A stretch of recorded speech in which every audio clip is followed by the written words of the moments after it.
واش العزاوي، نتمنى كلكم تكونوا بخير. معكم يوسف بن جوده، مرحبا بكم في فيديو جديد. ان شاء الله في هذا الفيديو هذا غادي نهضروا على الواي بروتين بجميع انواعه وطريقه الاستعمال ديالو واي حاجه كتخص الواي بروتين. قبل ما نبدا هذا الفيديو هذا غادي نعطيكم واحد المعلومه اساسيه، ان هذا المحتوى اللي كندير في اليوتيوب ماشي محتوى اشعاري فقط، محتوى معرفي. فاش كنجي غادي نوريك البرودوي باش تعرف كيفاش اشنو البرودوي غيخصك. الا مشيتي لشي محل تعرف اشنو غتاخذ بلا ما بلا ما تاخذ شي حاجه اللي ما غاديش تليق ليك. تندير محتوى اشعاري في انستغرام، اللي دخلوا غادي نخليه في الديسكريبسيون بالنسبه للناس اللي مهتمين بكل برودوي معين تاع شي شركه معينه وبيسولني شي سؤال، يدخل عندي الانستغرام. مرحبا بكم. فاش كنهضروا على البروتين فماشي فقط كنهضروا على البناء العضلي، وانما كنهضروا على بزاف تاع الوظائف الحيويه من بيناتهم تشكيل خلايا الجسم، جميع اعضاء الجسم، وكذلك الانزيمات والهرمونات. اشنو هو البروتين وكيفاش يتشكل؟ فقط هو مجموعه من الاحماض الامينيه كما ذكرنا من قبل، اللي هما 21 حمض اميني. هاد 21 حمض اميني كما ذكرنا ان كاينين منهم 9 اساسيه اللي الجسم ديالنا ما تيقدرش يصنعهم، خصنا نجيبوهم من مصدر خارجي. وكاين عندنا واحد 12 اخرين اللي هما اللي غير اساسيه، الجسم ديالنا راه تيقدر يصنعهم. وكيفاش كيتشكلوا؟ فقط تنشدوا هاد 21 حمض اميني وكنربطوا بيناتهم بواسطه واحد الرابطه بيبتيديه وكيعطيونا البروتين. وفقط ماشي كاين غير بروتين واحد، راه عندنا بزاف تاع الانواع. ما نقدروش نحسبوا شحال تاع البروتينات اللي عندنا في الجسم. كيفاش تيكونوا انهم مختلفين؟ الا اختلف فيه حمض اميني مع اخر، فاش نحطوا الترتيب تاع الاحماض الامينيه الا اختلف فيه واحد مع الاخر فاش يختلف لنا نوع تاع البروتين. وكل نوع من البروتين والوظيفه ديالو. كاين اللي عنده الدور انه في النمو الشعر، كاين نمو الاظافر، تجديد الخلايا، تجديد الاعضاء. كل نوع تاع البروتين واشنو الخدمه ديالو. بعد ما هضرنا على البروتين بصفه عامه وعلى الدور ديالو، دابا غادي نحاولوا نشرحوا اشنو هو الواي بروتين. الواي بروتين ما هو الا مصدر من مصادر البروتين اللي كنعرفوا انهم الدجاج، الحوت، اللحم، البيض. هذا مصادر البروتين. حتى الواي بروتين تعتبر مصدر من مصادر البروتين، ماشي شي وصفه سحريه. ومثلا غادي نشد واحد السكوب تاع الواي بروتين اللي فيه 25 غرام الى تاع البروتين، الا خدينا واحد الصدر تاع الدجاج اللي فيه 150 غرام راه غادي يعطينا حتى واحد 25 غرام تاع البروتين. دونك نفس القيمه الغذائيه، غير كاينين بعض الاختلافات غادي نشرحوهم من بعد. المصدر الاساسي من كيجينا الواي بروتين هو الحليب، او بشكل ادق المصل ديال الحليب، حيت الحليب فيه جوج انواع ديال البروتين. واحد 80% من الحليب كلها كازيين. هذا الكازيين هذا اللي هو مشتقات الالبان اللي منهم الجبان والزبده. هاد المشتقات هادو تيخرج منهم حتى هو الواي كازيين. الكازيين اللي تيكون الامتصاص ديالو كيدوز 300 سوايع، كياخذوه لي زاتليت بزاف في رمضان. وتيبقى من واحد 20% من الحليب، هذاك هو المصل ديال الحليب اللي هو ملي تيتصاوب بالواي. فمثلا فاش كنشد واحد الطانون الا خليتي واحد الفتره ما حركتيه ما والو، كتجي كتحلو كتلقى فيه واحد الماء. هذاك الماء هو المصل ديال الحليب، ومن عندك ملي كيخرج لاواي بروتين تيشد واحد الكميه كبيره ديال الحليب وكيخليوها واحد المده تيطلع داك الماء ديالها اللي هو المصل تاع الحليب. ومن بعد كياخذوه كيديوه المصانع باش يتصنع على شكل واي. من بعد ما خدينا كما قلنا داك المصل تاع الحليب وغادي نديوه للمصنع باش نصنعوا منه لاواي بروتين، بطبيعه الحال ما غاديش تلقاوه كله هو فيه البروتين. تيكونوا زايدين فيه شي حوايج بحال لاكتوز اللي هو سكر الحليب، تيكون زايد فيه واحد شويه تاع الفات وواحد شويه تاع الكربوهيدرات اللي هما واحد النسب اللي تكون قليله بزاف ولكن كتكون فيه.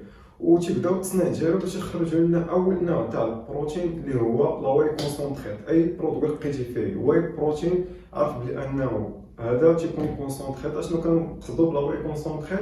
هو البروتين المركز، يعني النسبه ديال البروتين اللي تكون فيه في كل 100 غرام. الا شدينا 100 غرام غادي نلقاو فيه واحد النسبه ديال 70 حتى 80% نتاع البروتين على حساب كل برودوي والنسبه ديالو. تيكون فيها واحد 2 غرام تاع الكارب، وتيكون فيه واحد غرام تاع السكر، حتى غرام ونص حتى 2 غرام على حساب كما قلنا البرودوي. والسرعه تاع الامتصاص ديالو كتكون من نص ساعه تقريبا حتى ل 45 دقيقه باش يكون تهضم لنا في الوقور. هذا هو النوع الاول تاع البروتين. اش يجيو ملي تيكون هاد لاواي كونسونطريت غادي يعزلو لنا لاواي، تيولي لاواي ايزوليت او الواي المعزول.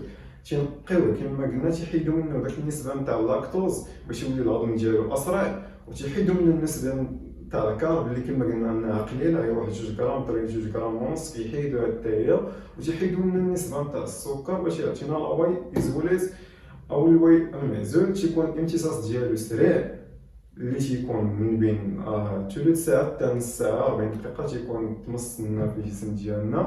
والنسبه تاع البروتين تتوصل فيه حتى ل 88%، تكون من 84 حتى 88% على حسب كل برودوي الاختلاف ديالو.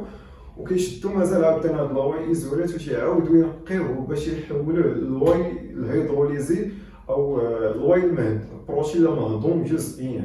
هذا تيكون صافي انه وصل لاقصى درجات الفلتراج النقاوه تاع البروتين، تتكون النسبه فات 90% الفوق في كل برودوي غادي تكون فيه النسبه كل 100 غرام غادي تكون فيها اكثر من 90% تاع البروتين، ما تيكون فيها لا لاكتوز لا كارب لا فات لا سكر، فقط لا واي بروتين. والامتصاص ديالو تيكون سريع بزاف مباشره من بعد انك غادي تشربو صافي غادي تولي تهضم في الوقت 20 دقيقه غادي يكون تهضم. وهادو هما 3 انواع تاع البروتين اللي كاينين، وغادي نوريكم كل بروتين والاختلاف ديالو من هنا من الطابلو ديال كل واحد. جيت نقارن لكم بين هاد الانواع تاع البروتين باش تشوفوا الفرق فين كاين. وديما الا كنتي غادي تقارن بين انواع تاع البروتين خصك تمشي ديما تقارن 100 غرام، ما تقارنش لي سكوب، حيت كل برودوي والسكوب اللي فيه كيفاش تيكون السايز ديالها. تجي هنا 100 غرام هذا راه لا واي كونسونطريت، غادي تجي تشوف شحال النسبه نتاع البروتين في كل 100 غرام. كما كنشوفوا انها 77 غرام تاع البروتين في كل 100 غرام. وحيت غنجيو نشوفوا السكر غنلقاو فيه 5 غرام وكربوهيدرات 8 غرام. ولا جيتي تشوف السكوب راه فيها 25 غرام بروتين، غرام سكر، 2 غرام تاع الكاربس. هذه هي النسبه نتاع البروتين في كل 100 غرام في لاواي كونسونطريت. غادي ندوزو لاواي ايزوليت نمشيو حتى هو نشوفوا 100 غرام ديالو، ما نمشيوش نشوفوا السكوب. نلقاو النسبه نتاع البروتين كتوصل لنا هنا حتى ل 88 غرام.